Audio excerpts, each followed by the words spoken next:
This is Fixed on Jesus.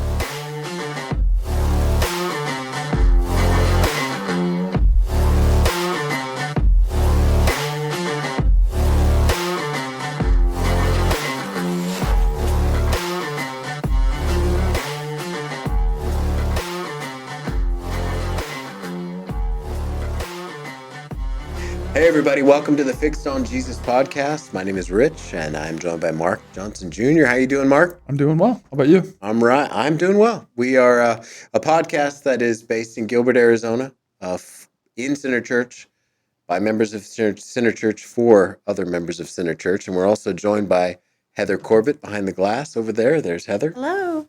How are you, Heather? I'm doing really good. Yeah? Mm-hmm. Okay. Not lying? No.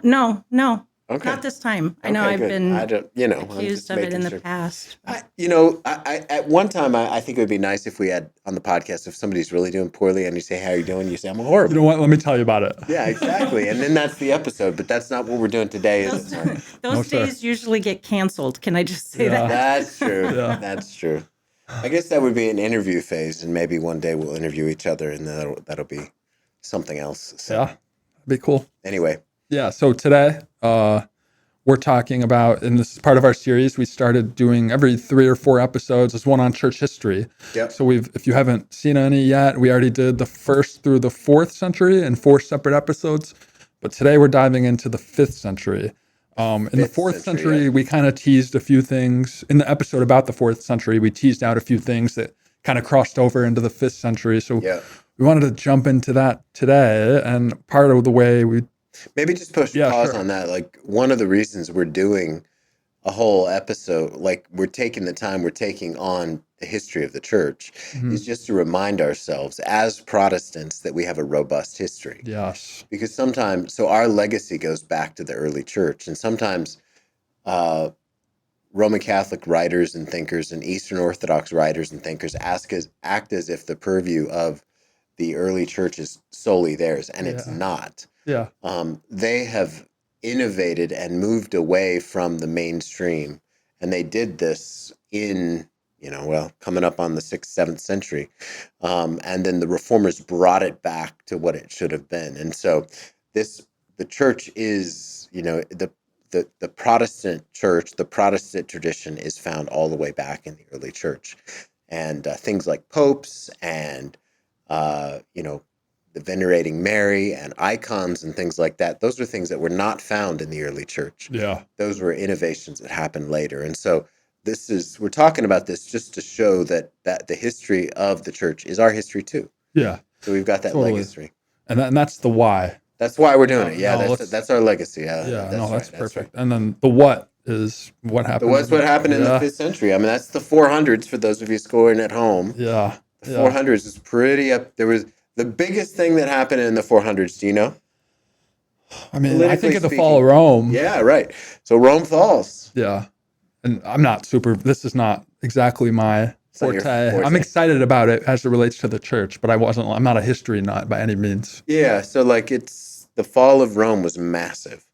And so it was the preeminent empire. If you think about just like during Jesus's time and at the turn of the millennium, Rome dominates everything. Yeah. Even think about the picture Daniel sees with that, that figure, and Rome is the one that's the most frightening and dangerous, with the metal and all that stuff. Yeah. And now in the 400s, it's gone. Not gone, but like the whole empire, Rome continues as a city, but the Roman Empire, for all intents and purposes, ends. Yeah. And so that's a political shift that had all kinds of impact on all kinds of people. It would be like if, the United States of America ceases to exist.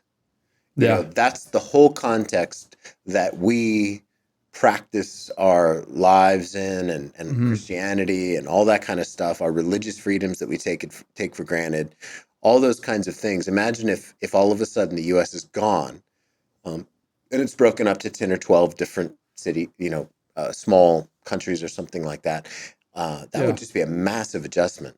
Totally. And that's kind of similar to what happened, right? Rome split into Rome split up, but like focusing on the church, Yeah. Augustine. So Augustine's the big figure. Yeah, and we talked about him a little bit in the 4th century. We did. We talked about him in the 4th century. Augustine's the man in the 400s, and he was a major figure in religious circles, but also just in philosophical and in literary circles. He wrote the Confessions. Right. And the Confessions it's hard to overstate how important the Confessions were. It was essentially the first theological autobiography. If you haven't read it, it's probably worth reading. Yeah. I'm gonna read it at some point. Yeah, it's like written as a prayer, the whole thing, and so it's like one of the first memoirs, and so you've got this just powerful testimony in the Confessions. Yeah. And so that's what, like, so if you go to university now and study, you've got lots of people who are not Christians read the Confessions. Okay. And so that's that famous line in there, "This is my heart was restless until I found rest in you." That's from there. I just butchered it, but that's the idea. So yeah. So Augustine was the big guy, and he wrote. He wrote just all the time, and he wrote "City of God" as a response to the fall of Rome. And ironically and very sadly, he was in Hippo, which is in North Africa, and as he died, I think in 430, and as he died, the Vandals, they were at the gates of his city. The Vandals? The Vandals. What is that? It's like where we get the word vandalism. Oh, okay. They're just a group of people. They're, the Okay. Visigoths and the Vandals, and Yeah. they're people that are barbarians that are trying to just steal, kill, and destroy. And they were just about to sack Hippo, and he died. He died before He died while they're at the gates. Dang. Yeah, he died while they're at the gates. But he was an immensely important pastor, theologian, writer, thinker, and in fact, a lot of what he wrote on, the big controversy that he was involved in was against a guy named Pelagius. Have you ever heard of Pelagius? Just in some conversations with you, but not. Yeah, nobody really names their children Pelagius anymore. Maybe you could. Did they used to? They did for this. What were you going to say? You were going to say something. You could suggest this if you have a son. Probably not. I feel like I'm losing that battle of we talked about it before. I don't think it's going to be Junior or the third or Pelagius or Elihu. Probably. Yeah, you're probably not going to get any. Not doing very well. No, I get it. But Pelagius was. He taught that he denied original sin, and said people on their own have the ability to accept God or not. Now, obviously, we believe and teach in free will, but to deny original sin says that essentially that people are essentially good, right? Which is America today. Which is America for the most today. part. Yeah, and so he's saying that people don't need any kind of special grace to be able to be saved, right? And Augustine wasn't having it. Augustine's like, no, that's not true. And so a lot of what he did was right against Pelagius. Mm-hmm. And you've got... Are they in the same vicinity, area? No, Pelagius was... Good question. I think he was up in England somewhere. He was up north. But they were... we should look that up. Yeah, I don't want to lead people astray. I don't want to lead people astray. But Pelagius... you got it? I will. I don't know how to... You think I know how to spell Pelagius? And I'm definitely not naming my kid after someone who's a heretic. Well, yeah, that's true. That's probably good. You don't want to do that. Pelagius was from England. Okay. You got Roman Britain. You wouldn't lead anybody astray. No, I just want to make sure, I don't want, you got to watch out for those Brits, especially the Pelagians, And so anyway, that was the big deal about Augustine. He wrote, his big works are Confessions, City of God. He has another work on the Trinity. Mm-hmm. And so a lot of what he writes about grace and sin and salvation are things that the reformers pick up in the 15 and 1600s. And so no, that's great. Yeah, that's what I was going to say.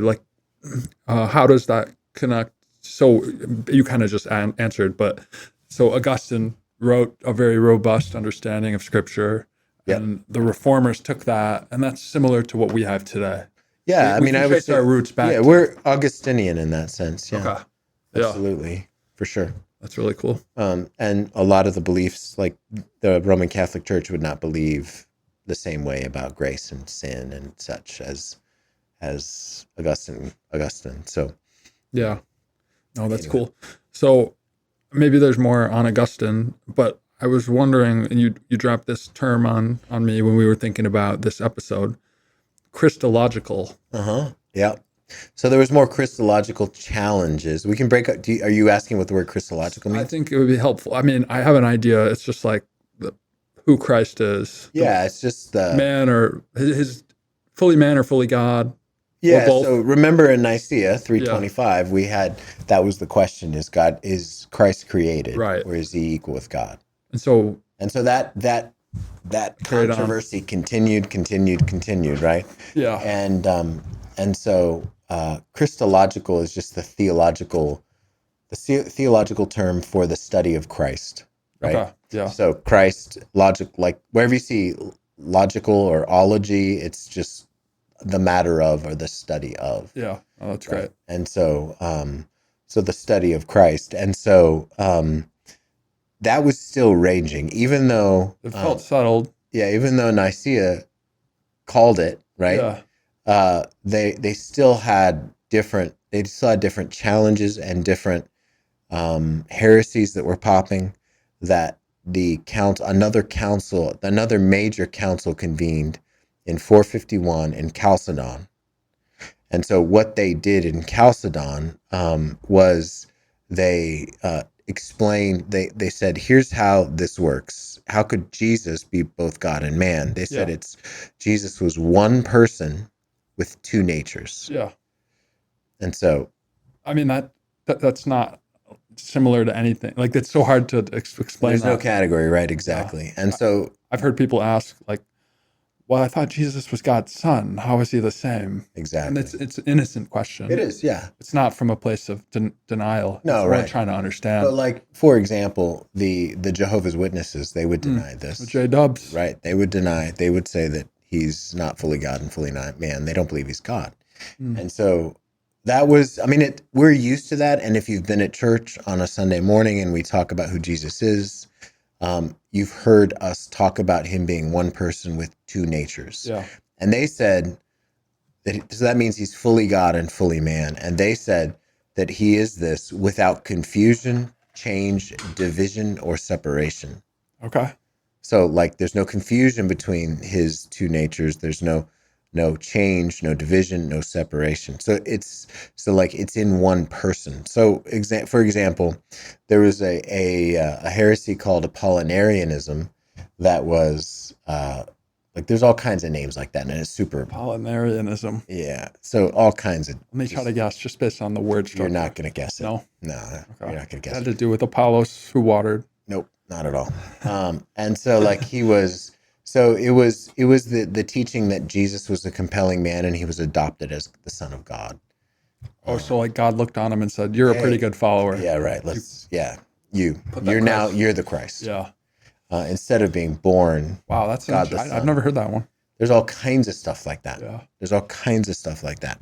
And so in 451, they essentially put that to bed, like that.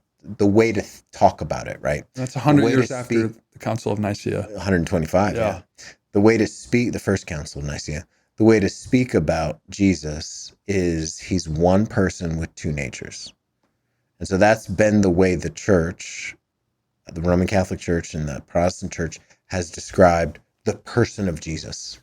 So we're aligned with them on describing that. I'm not saying aligned with them and not on the works of Jesus, but on that person of him. On the person of Jesus, right? They get that right. They get the salvation and the works wrong, but they get the person nature right. Yeah. Okay. They get the person right. That's great. So those are the two big things. I mean, you've got fall of Rome, right? Oh, Rome's gone. You get the Latin Vulgate gets printed or gets translated because Latin starts to take over for Greek. Yeah. Latin at the end of the 4th century. So the Vulgate becomes real popular in the 5th century. So that's the Latin translation? which we later translated like another. Was it King James? That's a little bit different, but Okay. that was the one they used as the Latin Vulgate for a long time. And it's also around this time the rise of the monks and the monastic folks. Yeah. They start in that time frame. This is the time frame when Patrick, everybody loves Patrick, for St. Patrick's Day, he evangelizes Ireland, and so that's during this time frame. And the monastic world, where you pull away from society and go live out in the desert and separate from the world. Yeah, the world is the idea. Then starts to happen here. And there's a famous guy named Antony that they would go out in the desert and quote do battle against the spirits out there, fighting demons, demon slaying. I don't know how that works. That sounds like a reference I don't understand. I don't know. It's probably, I don't know what it's from. Just out there on the desert slaying demons. It's out there. I think it's like a workout motivation quote. Oh, is it? Yeah, there's nothing. Okay, well, Anthony wasn't thinking like that. But Augustine connected to Antony and wrote his biography. And so Augustine helps popularize some of this monastic movement that really gets popular later. Does that mean he supported it? Or was it more he was just like helping document it, or a little of both? A little of both. Yeah. A little of both. Yeah. Sure. And so the medieval Catholic Church gets very corrupt. And some of the seeds of corruption are starting now in the 5th century. It's not the full flower of all that will become, which is horrible. We'll get to. Yeah. Which is horrible. But so Augustine popularizes with the biography of Antony, and they become like heroes. So they become these desert monks. They're called desert fathers. Yeah. End up being like cultural heroes for a lot of people in that area. So, that's interesting. Yeah. I think my question is mainly, with the fall of Rome, what happens to the faith? Is it, we've seen in previous centuries that the fall of something, or the fall of the church, or the persecution of the saints exploded the faith. What happened when, at this point, we talked about this in the 4th century, Christianity was not only legal, but the official religion of Rome. Right. So when Rome fell, was it still the official religion? Yeah, so what happened to, it continued. Yeah. It continued. And in an odd way, Rome, the city of Rome, not the empire, but the city of Rome ended up becoming more at the center of things for Christendom. City, but not the empire. Right. The empire starts to go away. Yeah. And so, but Christianity still flourishes. People are still following Jesus. Yeah. Churches are still thriving. The clamps of the Catholic Church come on it later and break it down, but that really hasn't happened yet. Yeah. And so in centuries to come, not this early, you start to see popes emerge because, and then they go back and make up a whole connection to Peter that doesn't exist. Yeah. But right now we're not there yet in the 5th century, not in the full way that it'll be expressed later. No, that's cool. So is there anything else on your mind that we should make sure we get to in the 5th century? There's all kinds of things. I mean, there's all kinds of things going on in the 5th century, but I think we covered the big things. And so, it's remote. It's 1,500 years ago, or more now. But it has bearing on our lives still to this day. No, so that's cool. That's our legacy. Yeah. Thanks for explaining that. If this is something you're interested in, feel free to email us at production@centergilbert.com. Check out our other episodes for the other centuries that we discussed, church history. And if this isn't your thing, feel free to just skip it. If you're still listening now at the end of the episode, thank you. It's too late. You should have skipped it earlier. Yeah. Just here. Yeah. Yep. So you can skip to the end. Yeah. Maybe you sped us up so we're really fast. Like chipmunk? Yeah, maybe. I don't know. But you could have skipped it. You missed your chance. Yep. That's right. Well, thank you for tuning in. We just love you. All right. We'll see you next time, people.